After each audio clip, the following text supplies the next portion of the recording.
आज आप लोगों को अपने चैनल दिव्य ज्ञान के माध्यम से और ऐसी कथा आपको सुना रहे हैं कि जिससे किसी भी व्यक्ति की कभी अकाल मृत्यु नहीं हो सकती। बहुत ही प्यारा प्रसंग है और बड़े ध्यान से सुनिए। राजा दक्ष जिन्हें प्रजापति दक्ष कहा जाता था। ये अधिकतर कथाएं आप लोग सुन चुके हैं, लेकिन कथा की ये विशेषता होती है कि जितनी बार आप कथा को सुनेंगे उतनी बार आपको कथा बिल्कुल नई सी महसूस होती है। तो राजा दक्ष का थोड़ा सा हम लोग उनके बारे में जानेंगे कि राजा दक्ष कौन है। राजा दक्ष ब्रह्मा जी के पुत्र हैं। ब्रह्मा जी के पुत्र हैं राजा दक्ष। और इनका जब विवाह हुआ तो इनकी दो रानियां थीं। इनकी पहली रानी प्रसूति थी और दूसरी रानी इनकी वीरणी थी। काफ़ी दिन हो गए राजा को देखते देखते और राज करते करते। काफ़ी दिन जब हो गए तो कोई संतान उत्पन्न नहीं हुई। कोई संतान नहीं उत्पन्न हुई तो राजा ने माँ भगवती का हवन करवा के और काफ़ी दिन तक माँ भगवती से पूजा अर्चना की। तब जाके राजा दक्ष को प्रसूति रानी से 24 कन्याएं पैदा हुईं और वीरणी रानी से 60 कन्याओं का जिक्र शिव पुराण में आया है। और मैत्रेय जी विदुर जी से कह रहे हैं कि हे मैत्रेय जी विदुर जी से कह रहे हैं कि हे विदुर जी, आप कथा का श्रवण बड़े ध्यान से कीजिए कि 24 कन्याएं जब प्रसूति को पैदा हुई और 60 कन्याएं जब वीरणी को पैदा हुई तो ऐसा कहा जाता है कि शिव पुराण में 84 कन्याओं का, प्रजापति दक्ष राजा की 84 कन्याओं का जिक्र आया था, जिनमें कुछ कन्याएं जिनका जिक्र बार बार शिव पुराण में होता आया है, जो बहुत सौभाग्यशाली और बहुत सौभाग्यवती उनकी कन्याएं थीं, जिनमें से एक महादेव जी को ब्याही थी, जिनका नाम सती था। सती बचपन से भगवान शिव की आराधना करती थी और उनके मनोकामना यही थी कि मेरी जो शादी है वो भगवान शिव से हो जाए, क्योंकि वो प्रेम विवाह के रूप में भगवान शिव को अपना पति मान चुकी थी। लेकिन राजा दक्ष भगवान शिव से नफरत किया करते थे। उसका कारण ये था कि एक बार जब ब्रह्मा और सृष्टि की रचना कर रहे थे तो सृष्टि की रचना करते वक्त शतरूपा नाम की एक कन्या ब्रह्मा जी ने उत्पन्न की। जब ये कन्या उत्पन्न हुई शतरूपा नाम की, तो ये कन्या इतनी सुंदर थी कि जब ब्रह्मा ने उसे देखा तो ब्रह्मा ने मन में ये विचार किया कि इस स्त्री से तो मेरी शादी हो जाए, क्योंकि वो ब्रह्मा ने उत्पन्न की थी। तो भगवान शिव को और ये बहुत बुरा लगा कि तूने इसे पुत्री के रूप में ब्रह्मा जन्म दिया है और अब तू इससे विवाह करने का प्रस्ताव रख रहा है। तो शंकर भगवान ने क्रोध में आके ब्रह्मा का एक 5वां सिर काट दिया।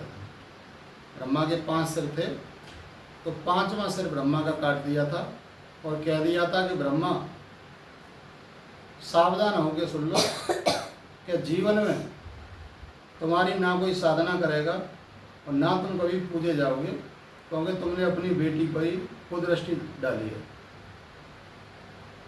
तो क्योंकि राजा दक्ष प्रजापति ब्रह्मा के पुत्र थे, तो जब उन्हें ये पता लगा कि मेरे पिता का सर और महादेव जी ने काट दिया था, उसी दिन से वो नफरत किया करते थे, ऐसा शिव पुराण में आया है।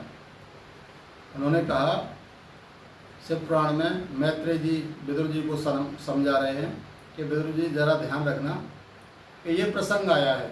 एक और प्रसंग आया है कि आखिर महादेव से क्या कारण था नफरत करने का। दूसरा प्रसंग ये आया है कि एक महायज्ञ हुआ था, उसमें सभी देवता बैठे हुए थे और राजा दक्ष जब उस यज्ञ में पहुँचे तो उस वक्त इन्हें प्रजापति की संज्ञा दे दी गई थी। जब उन्हें प्रजापति की संज्ञा दे दी गई थी तो जब दक्ष जब वहाँ पहुँच गए तो सभी ने उठकर दक्ष को नमस्कार किया, क्योंकि प्रजापति के रूप में थे, यज्ञ का पूरा दायित्व उनके ऊपर था। लेकिन भगवान शिव ने जब ये देखा कि राजा दक्ष जब से प्रजापति बनाए गए हैं तब से थोड़े से गुरूर में आ गए, तो भगवान शिव का तो ये नेचर रहा है कि उन्होंने जीवन में कभी किसी स्वाभिमानी व्यक्ति को तो नमस्कार किया होगा, लेकिन अभिमानी व्यक्ति को भगवान शिव ने कभी नमस्कार नहीं किया होगा। तो वो खड़े नहीं हुए। तो जब खड़े नहीं हुए तो राजा दक्ष ने बड़ा उल्टा सीधा कहा। यहाँ तक आया है महापुराण में कि काफ़ी बुरी बुरी गालियाँ दी राजा दक्ष ने भगवान शिव को कि ये तो खामेखा की बात करता है, और ये तो भिखमंगा है, ये तो बैल से चलने वाला है, ये शमशान में रहता है, और ये राख को अपवित्र बताया, शमशान की राख को, कि वो अपने बदन पे लगाता रहता है।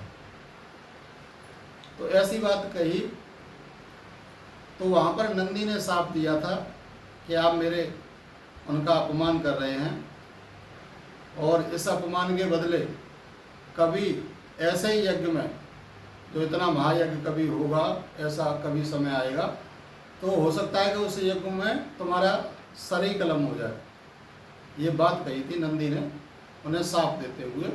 तो एक बार का वृतांत है, हम रामायण में आ जाते हैं, और रामायण में देखो स्त्रियों में स्त्री स्वभाव के कारण ये रहता है कि वो अधिकतर जब मायके की बात आती है तो अपने पति की बात को हाशिए पर रख देती हैं।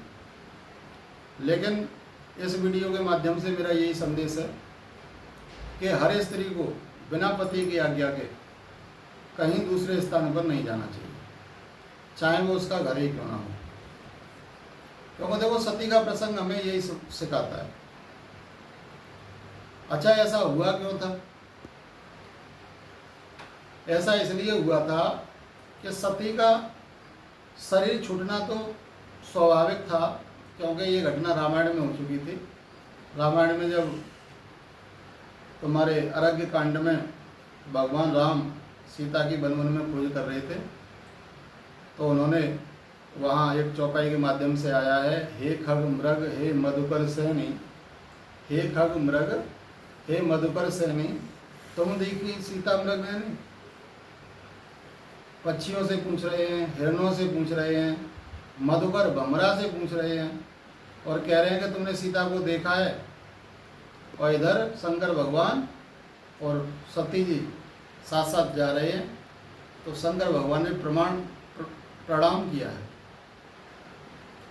कि प्रभु प्रणाम। तो सती को बड़ी शंका हुई है कि साधारण से वन में विचरण करने वाले बच्चे हैं और आपको जमाना प्रणाम करता है और आप प्रणाम कर रहे हो इन छोटे छोटे बच्चों को। तो उन्हें शंका हो गई है। ऐसा लगता है कि शंकर भगवान पर बुढ़ापा आ गया है, तो इन पर तो बुढ़ापा आ ही गया है, नंदी बताता रहता है, लेकिन इनके दिमाग पे भी बुढ़ापा आ गया है, यानी बुद्धि पर भी बुढ़ापा आ गया है। देखो कैसे छोटे छोटे बच्चों को प्रणाम कर रहे हैं। तो उन्होंने कहा है कि अरे ये क्या कर रहे हो आप?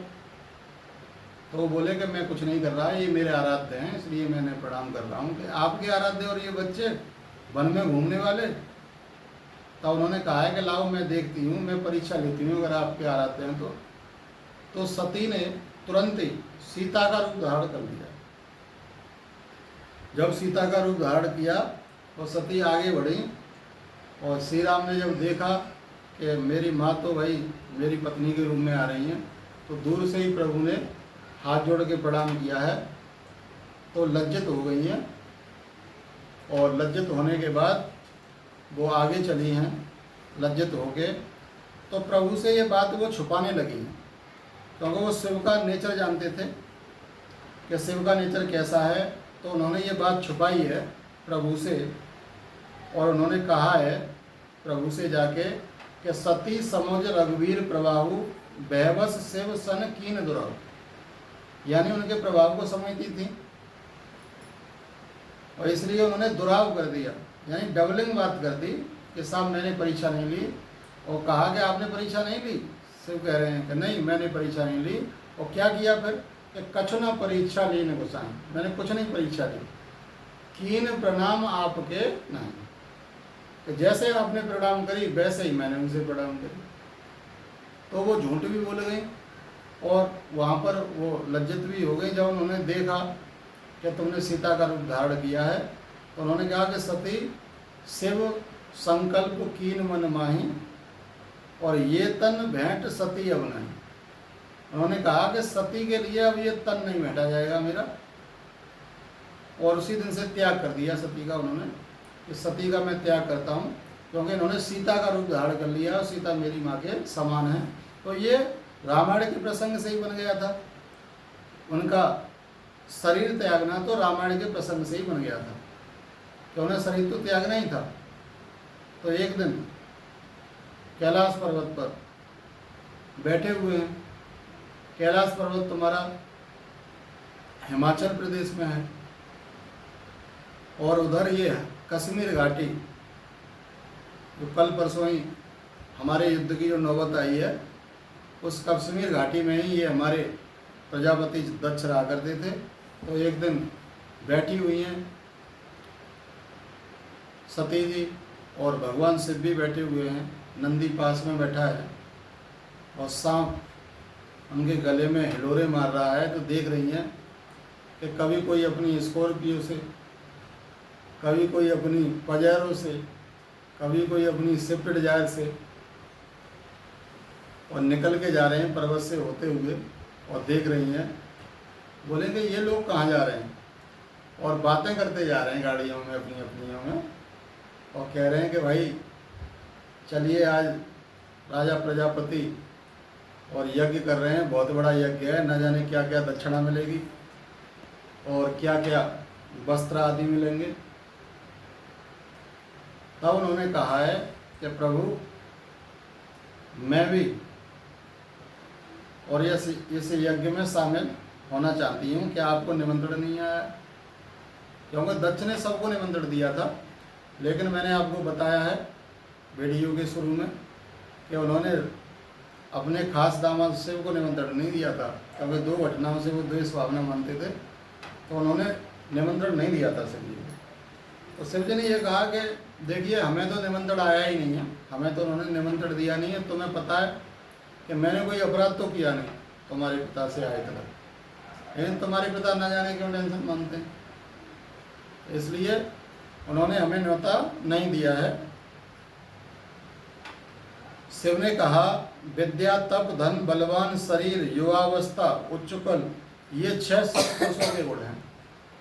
अगर सत्पुरुष हैं तो उनके ये गुण हैं 6 के 6, परंतु नीच पुरुषों में ये अवगुण उत्पन्न कर देते हैं। अगर पुरुष नीच है तो उसमें ये अवगुण उत्पन्न कर देते हैं। युवावस्था होगी, बड़े बूढ़ों को परेशान करेगा, बलवान हो जाएगा तो गरीब लोगों को परेशान करेगा, विद्यावान हो जाएगा तो उस पर अहंकार आ जाएगा। तो ऐसा ही तुम्हारे पिताजी के साथ हुआ है। और वो कह रही हैं कि नहीं प्रभु ये तो बात है, लेकिन आप ये भी समझो कि 4 लोगों के यहाँ आदमी बिना बुलाए जा सकता है। अगर निमंत्रण भी ना दे कोई तो 4 लोगों के यहाँ आदमी बिना बुलाए जा सकता है। ये ऐसे कह रही हैं शिव से, यानी क्रोध में आ गई हैं। जैसे ही उन्होंने मना किया है कि साहब जाओ मत, और एक हमारा बड़ा लोकगीत है और समाज में गाया जाता है काफ़ी कि आदर ना हो वो गौरा बिना बुलाई करो। ये लोकगीत है बड़ा प्रचलित कि आदर नहीं होगा तुम्हारा, सम्मान होगा नहीं। तो पति गुरु शिष्य, पति गुरु मित्र और माता पिता, उन्होंने कहा है शिव से पति गुरु मित्र और माता पिता, इन चारों के घर व्यक्ति बिना बुलाए जा सकता है। कोई आवश्यकता नहीं है कि वो आपको निमंत्रण भेजे। लेकिन शिव कहते हैं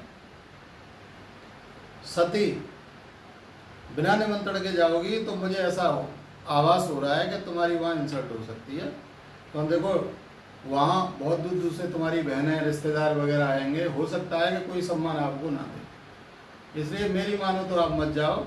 लेकिन सती को क्रोध आना शुरू हुआ है और ऐसा लग रहा है कि वो कैलाश को जला देंगे उनके, इतना क्रोध आना शुरू हुआ है। सती को अकेले जाते देखा है जब महादेव जी, तैयार हो गई हैं। अगर ठीक है, आपने देखा भी होगा घरों में अगर आप अपनी पत्नियों से मना कर दो तो ठीक है मत जाइए आप, मैं अकेली जाऊँ, वही हाल सती का हुआ है। और सती अकेली तैयार हो गई हैं और सती को अकेले जाते देखा है। महादेव जी का जो हमारा बहुत बड़ा गढ़ था मणिमान, मणिमान ने देखा है कि अरे माता अकेली। तो मणिमान एवं मद और उनका वाहन है वृषभराज। वृषभराज को आगे कर अनेकों पार्षद और यक्षों की सेना, तो उन्होंने माता को आगे आगे किया है, पीछे पीछे, बिना भोले की परमिशन के वो भी, क्योंकि भाई भोजन की व्यवस्था तो माता जी करती हैं, भोले क्या खिला देंगे। उनके बाद तो जड़ी बूटी है, सांप पड़ा है, नाग पड़ा हुआ है। तो उन्होंने कहा कि अगर ये चली गई तो हमारा तुम्हारा कोई ठिकाना नहीं है, यही तो बना के खिलाती है, पीछे चलो। तुरंत तुरंत पीछे चले गए। सेना निडर होकर बड़ी तेजी से सती के पीछे चल दी और उन्होंने सती को बैल पर सवार कर दिया कि आप बैल पर सवार हो जाओ माता।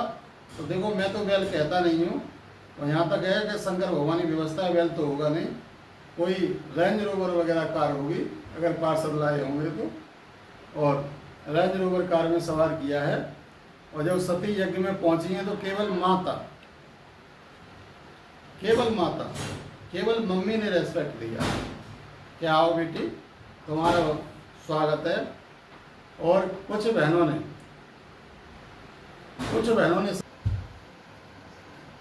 ने सम्मान किया है, क्योंकि देखो उनकी जो बहनें थीं जो घर की ज़्यादातर उस इन्वॉल्व रहती थी, तो उनकी कुछ बहनें ही थीं जो ज़्यादातर घर में इन्वॉल्व रहती थी। जैसे मान लो दैत्यों की माँ दिति, फेमस बहन थी उनकी, दैत्यों की माँ दिति, और दानवों की माँ धनु, बलिदान की देवी, और अग्नि की स्वाहा, ये कुछ बेटियां फेमस थी। और बाकी क्या कह रही हैं इसकी बहनें, सती से कह रही हैं कि ये बताओ आजकल बैल पे ही घूम रहे हैं या स्कॉर्पियो ले ली है, व्यंग कर रही हैं। देख लो हम तो पजारों पे आए हैं, दर अंगूठी कछू बनवा दी है, सांप पीछू लटकाए रहते हैं, ऐसे कह रहे हैं। जब उन्होंने घूम के देखा सबके पतियों के नाम के रैपर लगे हुए हैं, VIP सोफे पड़े हुए हैं, सबका अलग अलग आसन है, लेकिन भगवान शिव का कोई स्थान नहीं है। और पिता ने तो एक बार मुड़ के भी नहीं देखा कि सती कहाँ पर आई। पिता ने जब मुड़ के नहीं देखा तो क्रोध आना शुरू हुआ है। देखो प्रजापति पुराणों के अनुसार अनेक प्रजापति हुए हैं, परंतु 10 महत्वपूर्ण प्रजापति जिनके नाम अगर सुबह आदमी जगते ही ले लेता है 10 प्रजापतियों के, तो कभी नरक का गामी नहीं होगा, उसे स्वर्ग में यथा स्थान मिलेगा। केवल वो 10 प्रजापतियों के नाम। पहला प्रजापति है हमारा ब्रह्मा, दूसरा प्रजापति है हमारा सूर्य, तीसरा प्रजापति है हमारा मनु, चौथा प्रजापति है हमारा दक्ष, पांचवा प्रजापति है ब्रह्म, छठवां प्रजापति है धर्मराज, सातवां प्रजापति है यमराज, आठवां प्रजापति है मरीच, और नौवां अंगिरा, और 10वां राजा या घर का मालिक या परिवार का पालन पोषण करता है। प्रजापति का मतलब ही यही होता है, प्रजा का पति, यानी प्रजा का पालन करने वाला। ये 10 प्रजापति महाशिव पुराण में आए हैं। अगर आदमी सुबह इनका स्मरण करता है तो कभी नरक का गामी नहीं होता। वैसे प्रजापति कुछ क्षेत्रों में लोग कहते हैं, जैसे कुंभकार है या भोड़े है या कुम्हार है या मारवाड़ा है, इनको प्रजापति बोला जाता है। मारवाड़ा है, इनको भी प्रजापति बोला जाता है। तो प्रजापति का मतलब ये हो गया, दक्ष का अर्थ होता है निपुण होना, कुशल होना, सक्षम होना और ईमानदार होना। और ये एक हिंदू देवता का नाम भी है, दक्ष। तो दक्ष और प्रजापति दोनों नामों की सुंदर व्याख्या है, लेकिन थोड़ा सा आदमी जब आगे बढ़ जाता है तो सीधा सीधा प्रभु से बैर कर लेता है, जैसे दक्ष प्रजापति ने बैर कर लिया है। अब गुस्सा नियंत्रण में नहीं आ रहा है, माता गुस्सा होती जा रही हैं, गुस्सा नियंत्रण में नहीं आ रहा है कि वाह मेरा सम्मान मत करो पर मेरे पति का तो सम्मान करो कम से कम। वो नहीं आए हैं तो मैंने निमंत्रण नहीं दिया, तो कम से कम एक सीट तो डलवाई होती उनके नाम की। जब मेरे सभी जीजाओं के नाम की सीट पड़ी हुई है, मेरी बहनों के नाम की सीट पड़ी हुई है, मेरी सीट ना डलवाते। लेकिन कम से कम इतने लोग आए हैं, वो यहाँ देखेंगे कि भाई महादेव इनके दामाद हैं, उनकी कोई सीट ही नहीं है। उन्हें क्रोध आना शुरू हुआ है। यज्ञ मंडप में उत्तर दिशा में जाके बैठे, यज्ञ मंडप में उत्तर दिशा में जाके बैठ गए। तो देखिए रेकी हीलिंग होता है, रेकी हीलिंग ये बहुत बड़ी योग विद्या होती है, रेकी हीलिंग। और सबसे पहले रेकी हीलिंग सती जी ने की है, पहली रेकी हीलिंग सती जी ने की है। यह शिव पुराण में आया है, शिव पुराण में ये आया, उत्तर दिशा में बैठ गई पीला वस्त्र ओढ़कर योग मार्ग में स्थित होकर प्राण का नाभि चक्र में, नाभि पे एक चक्र होता है नाभि के आसपास, जिसे हम नाभि चक्र बोलते हैं, नाभि चक्र में प्राण को लिया और ऊपर उठाकर बुद्धि के साथ मिश्रित किया है। प्राण को मिश्रित करने के बाद आंखें लाल हो गई हैं, भ्रुकुटी चढ़ गई हैं, और उस प्राण को उठाया, भ्रुकुटी के बीच में लाके स्थापित कर दिया। और अपनी योग माया से जब भगवान शिव का ध्यान रखते हुए और उन्होंने ओम नमः शिवाय का जाप किया है, तो उनकी दोनों भ्रुकुटियों के बीच में से और शरीर को जलाती हुई बहुत एक ज्वाला सी उत्पन्न हुई है, जिसने अग्नि का रूप धारण कर लिया है। भगवान के चरणों का सुमिरन करके शरीर धू कर जल उठा है। जब पार्षद आगे आए, जब पार्षदों ने देखा, मणिमान मंत्री ने देखा, मणिमान बोला भैया ये क्या कर दिया, माता ये क्या कर दिया। मणिमान भाग के आया है, पार्षद आगे आए हैं। भृगु ऋषि ने मंत्र जो यज्ञ में पढ़ रहे हैं, भृगु ऋषि मंत्रों को उन्होंने क्या किया है कि उन्होंने समझाया कि साहब ये मंत्र विधन डालेंगे यज्ञ में। तो उन्होंने क्या किया है, सारे पार्षदों को और उस यज्ञ में ही मंत्रों से रोक दिया। लेकिन वो भस्म हो गए हैं तो नए देव बन गए। नए देव जब बने तो उन्होंने लकड़ी जो जल रही हैं, वो लकड़ी जब उठा के जलती हुई जब मारना शुरू किया है, तो सारे देवता वहाँ यज्ञ में से भागने लगे हैं डर के मारे। देव ऋषि नारद विचरण कर रहे हैं कैलाश पर्वत पर, और महादेव समाधि लगा के बैठे हैं। जाके कहा है महादेव आप समाधि खोलिए, आपकी पत्नी ने, आपकी सती जी ने वहाँ तो यज्ञ को विध्वंस कर दिया और उन्होंने अपने शरीर को जला लिया है। और जैसे ही शिव जी की समाधि खुली, उन्होंने सुना कि सती ने अपनी योग माया शक्ति से अपने शरीर को जला दिया है। क्रोध में आ गए, इतना क्रोध आया है कि उन्होंने अपना एक बाल तोड़ा है। बाल तोड़ने के बाद उस बाल को जब पृथ्वी में मारा तो वीरभद्र नाम का एक बहुत बलशाली, आंखों में ज्वालाएं, लंबाई धरती से लेकर सुरख की इतनी बलिष्ठ छाती वाला एक पार्षद पैदा हुआ है। पार्षद पैदा हुआ, भगवान शिव ने आदेश दिया कि जाइए युद्ध को विध्वंस कर डालिए, और ये यज्ञ मेरी पत्नी को जो जला दे वो यज्ञ पूरा नहीं हो सकता। तो जब वो गए हैं तो उन्होंने सबसे पहले भृगु ऋषि की दाढ़ी नोच लिया, दाढ़ी मूछें दोनों काट ली, क्योंकि जब भगवान शिव का अपमान किया था दक्ष ने, तो इन्होंने मूछों पे अंटा लगाए थे भृगु ऋषि ने। इसलिए वीरभद्र को पता था कि एक बार स्वामी का वहाँ इन्होंने अपमान किया था, तो जाते ही जाते महात्मा की दाढ़ी और मूछें दोनों। उसके बाद भग देवता को पृथ्वी पर पटक के आंखें निकालनी है। भग देवता बैठा है, उसने पृथ्वी पर पटका है, उसकी आंखें निकालनी है, क्योंकि इसने ये अपराध आंखों से देखा था। भग देवता ने कुछ कहा नहीं था जब महादेव का अपमान हुआ था।